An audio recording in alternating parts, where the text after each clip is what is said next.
नमस्कार। नमस्कार। एटा दास एंटरप्राइजेस तो आज्ञा आ मुझे सोलार अप्लाई करिया पे आस्तिली। अच्छा ठीक अछि तो अप्लाई तो करिवे हमर तो नुवा ऑफिस खुली जाईची तो अप्लाई करिवा पूर्वरु आपण टिके इंस्टॉलेशन देखंतु केमती कोन होउची आ बेनिफिट यार कोन अछि गवर्नमेंट रो आपण जानि छथि ना जानि ना ना तो निहाती आपण इंस्टॉलेशन देखंतु आ बेनिफिट भी टिके देखंतु तो चलंतु जिबा ऊपर हमर इंस्टॉलेशन होउची देखिबा टिके आज्ञा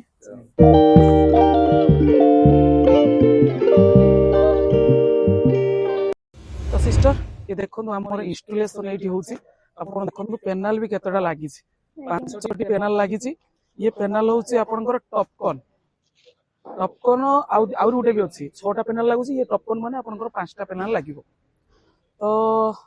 या विषय आउ कोन आपण अधिक तथ्य जानि पे चाहू हम कोन एटा कोले हमर सुविधा कोन तो यार सुविधा होउची आपनकर ना आपण कोनोसी जीरो माने पेमेंट दवा पई पड़िवो ना कोनोसी डॉक्यूमेंट्स खाली चारिटी डॉक्यूमेंट्स आपण देबे जो चारिटी डॉक्यूमेंट्स होची Aadhaar card PAN card electric bill bank passbook ना कोनोसी पैसा आपण को दवा पई पड़िवो कोनोसी पैसा आपण को दवा पई पड़िवोनी तो सिस्टम होची आपणकर प्रथमे छात घर थिबा दरकार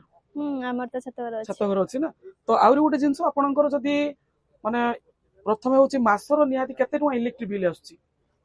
5,000 ये 3 किलोवाट जदी आपण अप्लाई करूछंती आपणकर प्रोजेक्ट कॉस्ट आसीयो 2 लाख टका आपणकर नेट सब्सिडी रहिवो केंद्र आसीबो होची आपण दबे होची 78,000 तो आपणकर राज्य सरकार दउछंती 60,000 नेट सब्सिडी तो मिसी की 1,38,000 टका पूरा छाड़ संपूर्ण मागणा आउ आपणकर रहिला 60,000 टका जो 60,000 टका को आपणकर बैंक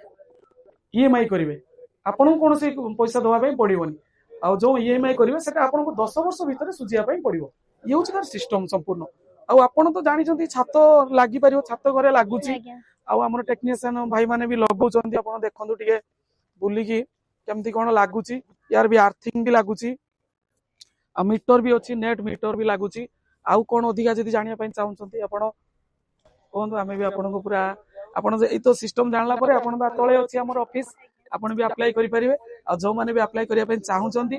आ हम दास एंटरप्राइजेस रे नियाती अप्लाई करंतु या सब प्रकार बेनिफिट भी आपण पाइबे आ जदी याठो किछ अधिक तथ्य जानिया पई चाहुचंती